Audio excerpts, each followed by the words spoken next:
రాపులు సెరూపులు పలుకుతున్న పదం ఏంటంటే పరిశుద్ధుడు పరిశుద్ధుడు పరిశుద్ధుడు.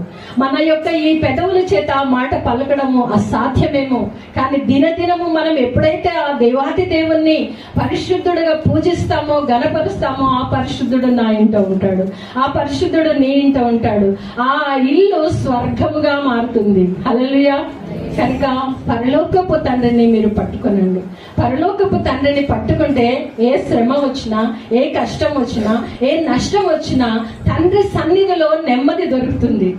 ఒక పాట ఉంది, ఇంకొక పాట కూడా పాడదాం. నా నాన్న ఇంటికి నేను వెళ్ళాలి, నా తండ్రి యేసుని నేను చూడాలి. నా నాన్న ఇంటికి నేను వెళ్ళాలి, నా తండ్రి యేసుని నేను చూడాలి. నా నాన్న ఇంటిలో ఆదరణ ఉన్నది, నా నాన్న ఇంటిలో సంతోషం ఉన్నది, నా నాన్న ఇంటిలో నాట్యం ఉన్నది, నా నాన్న ఇంటిలో నాట్యం ఉన్నది. నా నాన్న ఇంటికి నేను వెళ్ళాలి, నా తండ్రి యేసుని నేను చూడాలి.